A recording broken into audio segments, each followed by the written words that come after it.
I don't know if you've noticed, but there's any number of people inside of society that are telling us what young men should look like. Different personalities inside of social media are mixing in with different people in our communities that kind of shout to young men on who they should be, how they should represent themselves, and what kind of even language they should use. And a lot of times it feels crass or even aggressive. And it can be a dark place for many of us that are trying to teach young men that the greatest example of what it looks like to be a man who's after God's own heart is maybe being a servant and being humble and having a different characteristic that just hungers for knowing who God is. Sometimes in the church, we can kind of present those ideas as weak. And inside of this societal moment, it can feel really dark, questioning whether we should push our kids to having more toughness or to having a different characteristic of meekness.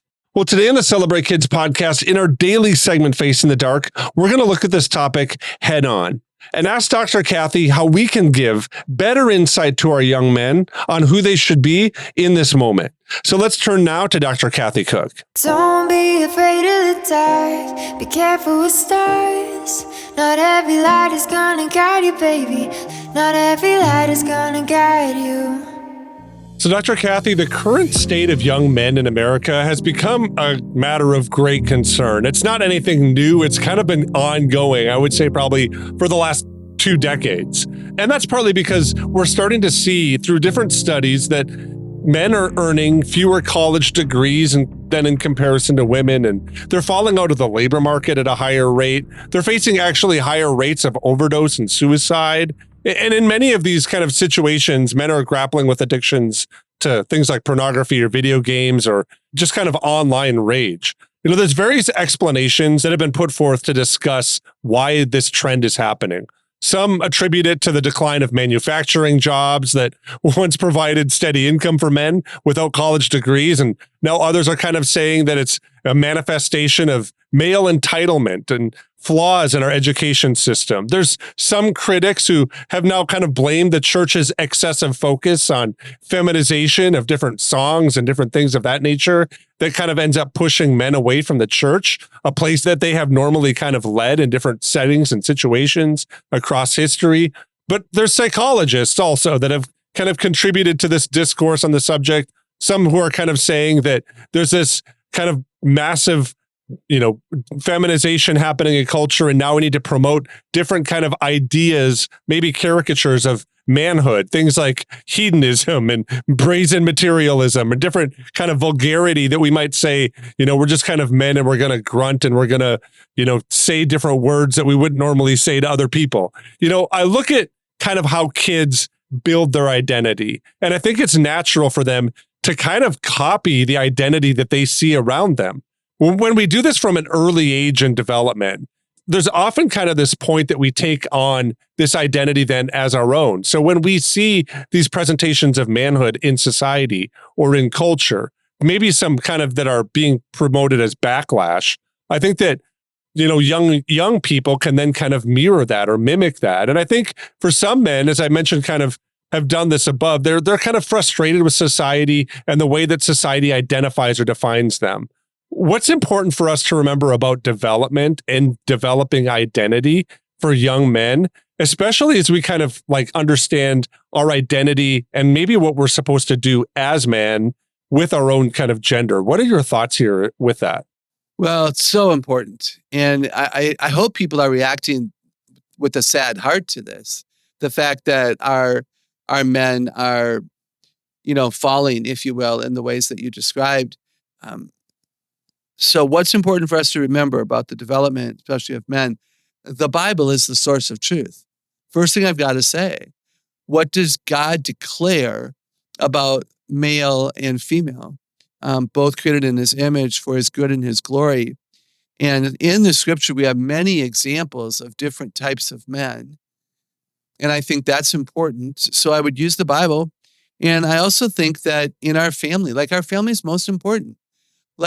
Wayne, you need to be, and I know you are, the most important male role model to your sons and to your daughters, that they see that I want a man like my daddy, So, and then there's grandpas and there's uncles and there's, older brothers and all of that. But let's use the scripture and let's make sure that in our family, we have healthy, good role modeling going on of the variety of things that make a man a man. Yeah, I think that that's an important thing to think about. But oftentimes, when we look at that kind of that modeling idea, we kind of think that our identity is kind of formed more by our practices. That if we kind of like hunting, then we're kind of a little bit more of a man. But if we like gardening, then we might have a little bit kind of some effeminate characteristics, right? And we almost feel less manly.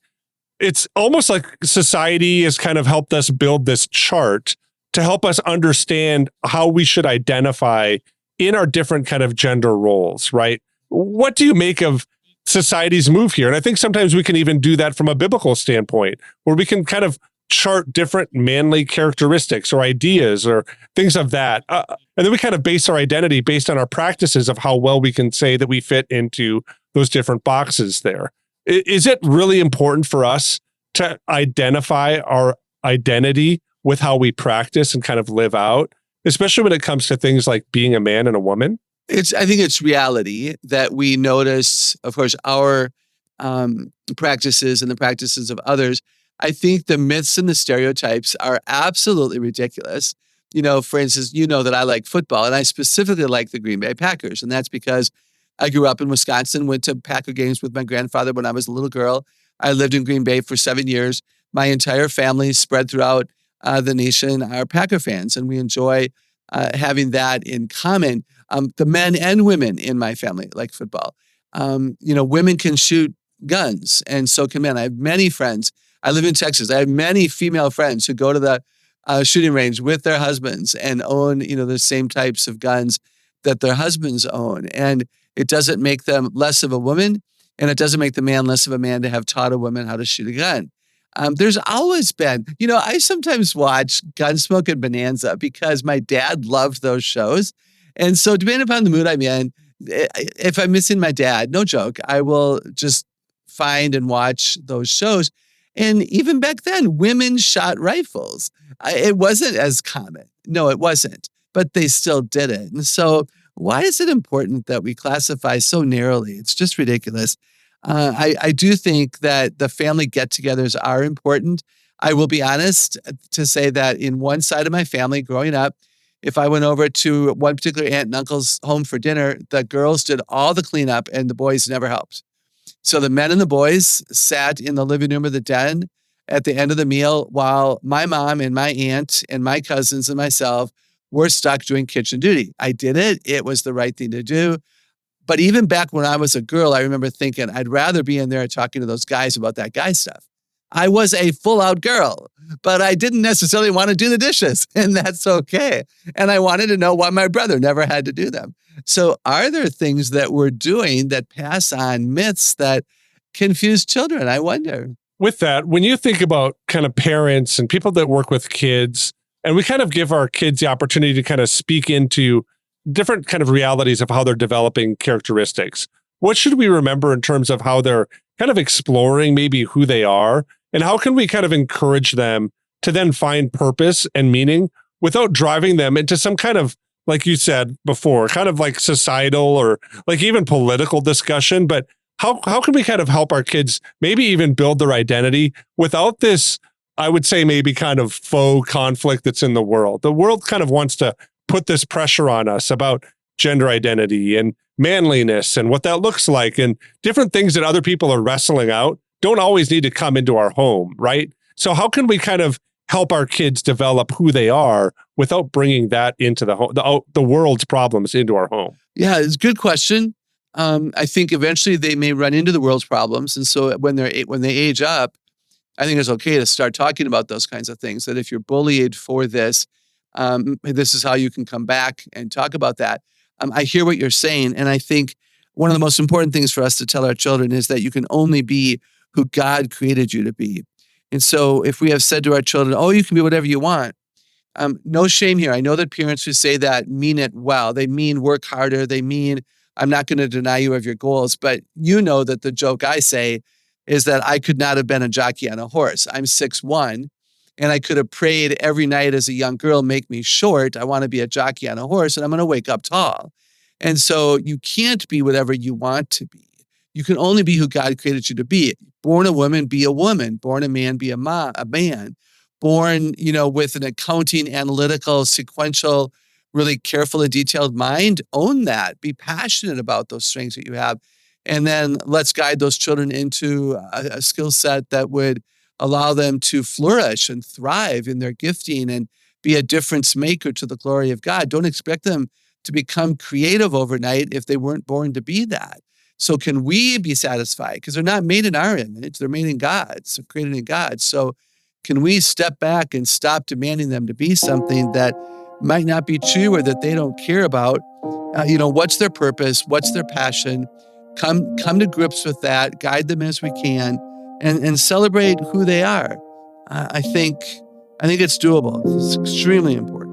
I appreciate how Dr. Kathy kind of brings us to this place of really answering these questions of how should we respond to society's encouragement on what young men should look like. It's something that I think Peter does in 1 Peter chapter 5, and I'm going to begin reading at verse 5. In the same way, you who are younger, submit yourselves to your elders, all of you. Clothe yourselves with humility toward one another, because God opposes the proud, but he shows favor to the humble. Humble yourselves, therefore, under God's mighty hand, that he may lift you up in due time. Now cast all your anxieties on him, because he cares for you. Peter's talking here about what it looks like to be an elder in the church, somebody that kind of walks alongside and shepherds the flock of God's people. It's a task that many times when we look at young men, we expect them to kind of step into these things. But unless we give them instruction on what it looks like to be a young man of God, the world will come in and tell them what it looks like to be a young man, period, without an understanding of what God's calling them to in their responsibility of imaging him by being a part of the church. And I think for me, when I look at this topic and think through the different encouragements that we've gotten from Dr. Kathy, the biggest call that I can put before my kids, especially the young men that I'm shepherding, is to be a part of their church. I think doing that is going to be a bright light that shines and cuts through the cultural distractions, especially with this topic. I want to thank you for listening to the Celebrate Kids podcast in this daily segment, Facing the Dark. My name's Wayne Stender, and on behalf of Dr. Kathy Cook, we're really looking forward to spending the week with you here, and we're hoping to see you here again tomorrow.